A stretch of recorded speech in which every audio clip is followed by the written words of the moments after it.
Morning, কেমন আছো তোমরা? লাস্ট ক্লাসে আমি তোমাদেরকে জেস্টেশনাল ট্রোপোপ্লাস্টিক টিউমার পড়িয়েছিলাম। আজকে তোমরা জানতে চাচ্ছ অ্যামিনিরিয়া।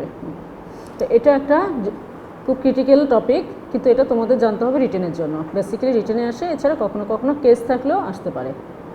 তো অ্যামিনিরিয়া সম্পর্কে প্রথমে যেটা জানতে হবে, what is amenorrhoea, what are the classification, what are the causes, what is cryptomenorrhoea, এগুলো। What is amenorrhoea? Amenorrhoea means absence of menstruation. কী কী ক্লিনিক্যাল টাইপ আছে? এটা basically physiological and pathological. Physiological means হচ্ছে before puberty, during pregnancy, during lactation and menopause. Mainly জানতে হবে যেটা pathological. প্যাথোলজিক্যালটা আবার তিন ভাগে ভাগ করতে হবে, সেটা হচ্ছে cryptomenorrhoea, primary amenorrhoea and secondary amenorrhoea. তো হোয়াট ইজ ক্রিপ্টোমেনিরিয়া?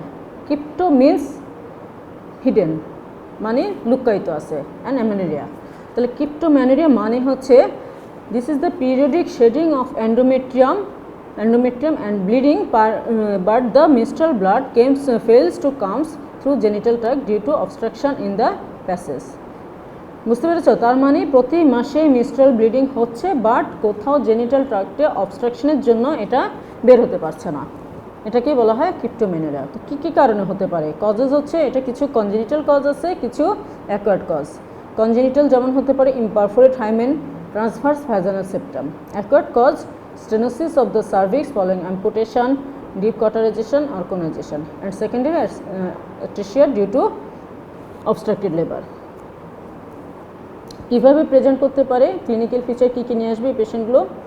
তো সিমটমসের মধ্যে মেনলি ওরা যেটা হয়, 13 থেকে 15 ইয়ার্সের একটা লেডি হয়, বলবে যে not yet established menstruation but periodic lower abdominal pain, even retention of urine নিয়ে আসতে পারে। তো রিটেনশন অফ ইউরিনটা কেন হয়? যেহেতু তার পিরিয়ডিক লোয়ার অ্যাবডোমিনাল মেনস্ট্রুয়েশন হচ্ছে, পিরিয়ডিক মেনস্ট্রুয়েশন হচ্ছে ভ্যাজানাটা ফুল হয়ে যাচ্ছে ব্লাড দিয়ে, এবং এর জন্য ব্লাডার নেকটাকে অবস্ট্রাকশন করে ফেলে, যার জন্য আলটিমেটলি রিটেনশন নিয়ে আসতে পারে। সায়েন্সে আমরা কী কী পাবো? অ্যাবডোমিনাল এক্সামিনেশন করলে একটা গ্লোবুলার ম্যাস পাবো, ইউনিফর্ম গ্লোবুলার ম্যাস ইন হাইপোগ্যাস্ট্রিয়াম। এদের আমরা পারভ্যাজানাল ইন্সপেকশন করব, কখনও আনম্যারিড মেয়েদের পারভ্যাজানাল এক্সামিনেশন করতে পারবো না আমরা। ইন্সপেকশানে একটা ব্লুইশ বালজিং অফ হাইমেন পাবো, এবং পারেক্টাল এক্সামিনেশন করলে ওদের আমরা fullness of the uterus and vagina পাবো। কনফার্ম করবো কি দিয়ে? আলট্রাসোনোগ্রাফি। আলট্রাসোনোগ্রাফিতে বলবে যে হেমাটোমেট্রা। কীভাবে ম্যানেজ করবে এরকম একটা পেশেন্ট? তাদেরকে একটু জিনিসটা বুঝিয়ে বলতে হবে, ডিটেলস কাউন্সেলিং করতে হবে, তার যে কী কন্ডিশন সেটা প্যাথোলজিটা বুঝিয়ে বলতে হবে। দেন এটা ট্রিটমেন্ট হচ্ছে অ্যাকর্ডিং টু কজ। যেমন ইমপারফেক্ট হাইমেন হলে এটা হচ্ছে ক্রুসিয়েট, একটা সার্জিক্যাল ইনসিশন দিতে হবে, সেটার নাম হচ্ছে ক্রুসিয়েট ইনসিশন। দ্যাট মিনস ক্রসের মতো একটা ইনসিশন দিব আমরা হাইমেনে, এবং ব্লাডটা স্পন্টানিয়াস ড্রেনেজ হবে। আর যদি সার্ভাইকাল স্টেনোসিস থাকে তাহলে সেটা হচ্ছে dilatation of the cervix under anaesthesia. Secondary atresia হলে রিকনস্ট্রাকটিভ সার্জারি করব। এখন তোমাদের জানতে হবে প্রাইমারি অ্যামিনিরিয়া। প্রাইমারি অ্যামিনিরিয়ার উপর যেটা জানতে হবে সেটা হচ্ছে what is primary amenorrhoea. Basically এটা তোমাদের রিটেনে আসে, what are the causes of primary amenorrhoea, এগুলোই বেশি জানতে হবে। তো প্রাইমারি অ্যামিনিরিয়াটা কি? প্রাইমারি অ্যামিনিরিয়াটা হচ্ছে absence of menstruation by 16 years of age in presence of normal secondary sex characteristics, or by 14 years of age in secondary sex characteristics have not yet developed. মানে কি? মানে হচ্ছে 16 ইয়ার্স হয়ে গিয়েছে কিন্তু তার সেকেন্ডারি সেক্স ক্যারেক্টার আছে, তো এখনও যদি মেনস্ট্রুয়েশন এস্টাবলিশড না হয় সেটাকে আমরা প্রাইমারি অ্যামিনিরিয়া বলবো। অথবা কোনো ফিমেল বা লেডির যদি 14 বছর বয়সে সেকেন্ডারি সেক্স ক্যারেক্টারিস্টিক আসেনি এবং অ্যামিনিরিয়া ডেভেলপ করেছে আছে, তো সেটি হচ্ছে প্রাইমারি অ্যামিনিরিয়া। কী কী কারণ হতে পারে? কজেসগুলো মেনলি হচ্ছে হাইপোগোনাডোট্রপিক হাইপোগোনাডিজম, হাইপারগোনাডোট্রপিক হাইপারজম, কিছু ক্রোমোজোমাল ডিসঅর্ডার, অ্যানাটমিক্যাল অ্যাবনর্মালিটি, এছাড়া কিছু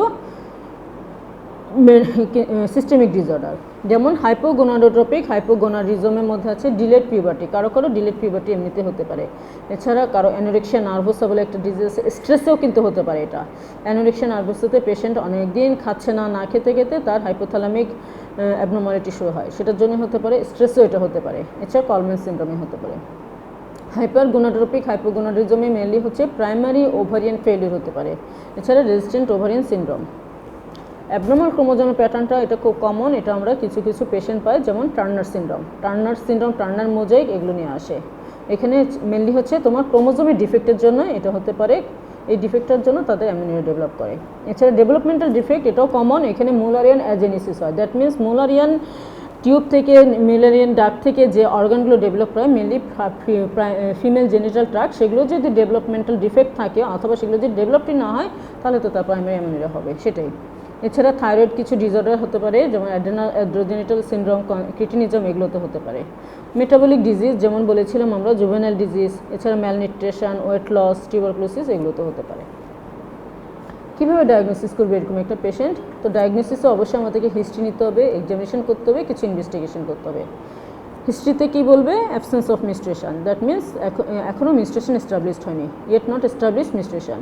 এছাড়া তার কিছু ফ্যামিলিয়ার হিস্ট্রিতে নিতে হবে, যেমন স্ট্রেস থাকতে পারে, স্টারভেশনের হিস্ট্রি থাকতে পারে, ফ্যামিলিয়ার হিস্ট্রি থাকতে পারে, অথবা abnormal weight loss, weight gain, এগুলো হিস্ট্রি আছে কি না, ঠিক আছে, এগুলো জানতে হবে। আর কেন আমি তো আগে বলেছিলাম যে সিস্টেমিক ডিজিজ যেমন টিবি, জুভেনাইল ডায়াবেটিস, এগুলো আছে কিনা হিস্ট্রিগুলো নিতে হবে। এক্সামিনেশনে মেনলি আমাদের হাইট, ওয়েট, যেমন হচ্ছে টার্নার সিন্ড্রোমে শর্ট স্ট্রেচার হয়, পলিসিস্টিক ওভারিয়ান সিন্ড্রোমে ওবেজ হয়। তো হাইট, ওয়েট এগুলো দেখতে হবে, সেকেন্ডারি সেক্সুয়াল ক্যারেক্টার দেখতে হবে, ব্রেস্ট দেখতে হবে, এক্সামিনেশনগুলো আমাদের করতে হবে। ভালভা, ভ্যাজানার, এক্সিলারি হেয়ার এগুলো ওয়েল ডেভেলপড কিনা দেখতে হবে, ঠিক আছে। তো ইনভেস্টিগেশন প্রোটোকলটা কি? ইনভেস্টিগেশন প্রোটোকল হচ্ছে মেনলি আমরা কোন লাইনে চিন্তা করবো সেটাই বুঝতে হবে। আমার ইউটেরাস আছে না নাই, ইউটেরাস থাকলে একরকম, ইউটেরাস না থাকলে একরকম। তাহলে আমাদেরকে যদি আমরা সিকোয়েন্স অনুযায়ী বলতে যাই, প্রথমে হচ্ছে ব্লাডে আমরা কী করবো? Complete blood picture, blood sugar level. Complete blood পিকচারে আমরা টিবির ফিচার আছে কিনা বুঝতে পারি, ব্লাড সুগারে আমরা ডায়াবেটিস দেখবো। এছাড়া সিরাম এফএচএস অ্যান্ড এলএইচ, যেমন হাইপোগোনাডোট্রপিক হাইপোগোনাডিজমে আমার সিরাম এফএচএস অ্যান্ড এলএইচ বেশি থাকবে, কম থাকবে, আর হাইপারগোনাডোট্রপিকে এটা বেশি থাকবে, হ্যাঁ। আর থাইরয়েড ফাংশন টেস্ট অবশ্যই করতে হবে, serum TSS, FT34 and T3। এছাড়া ক্যারিওটাইপ করবো আমরা টার্নার মোজাইকে 45X0 পাবো। নর্মাল যেটা আমাদের 46XY, সেখানে XX, সেখানে আমরা 45X0 পাবো। এছাড়া আমরা চেস্ট এক্সরে করতে পারি, আলট্রাসোনোগ্রাফি করে আমাকে দেখতে হবে uterus either presence or absence. যদি ইউটেরাস প্রেজেন্স হয় আমার, তাহলে আমার ব্লাড টেস্টগুলোতে বুঝতে হবে কি পজিটিভ কিনা, বা ক্রোমোজোম অ্যানালাইসিসটা মেনলি দেখতে হবে। আর যদি ইউটেরাস অ্যাবসেন্ট থাকে তাহলে বুঝতে হবে এটা মুলারিয়ান অ্যাজেনেসিস আছে কিনা, সেই লাইনে আমাকে যেতে হবে। এছাড়া আমরা ল্যাপারোস্কোপি করে গোনাডটা দেখতে পারি, এছাড়া গোনাল বায়োপসি করতে পারবো। এই ইনভেস্টিগেশনগুলো করে তোমরা একটা কনক্লুশনে আসতে পারবে যে এটা কী কজ। সাপোজ যেটাই হোক, এখন একটা এরকম পেশেন্ট, মা একটা বাচ্চাকে নিয়ে আসলো প্রাইমারি এমনে, এই বাচ্চাটাকে তোমরা কীভাবে ম্যানেজ করবো? তো এইটার প্রিন্সিপাল অফ ম্যানেজমেন্ট হচ্ছে প্রথমে এদের খুব সাইকোলজিক্যাল আপসেট থাকে, কাউন্সেলিং করতে হবে এবং সাইকোলজিক্যাল সাপোর্ট দিতে হবে।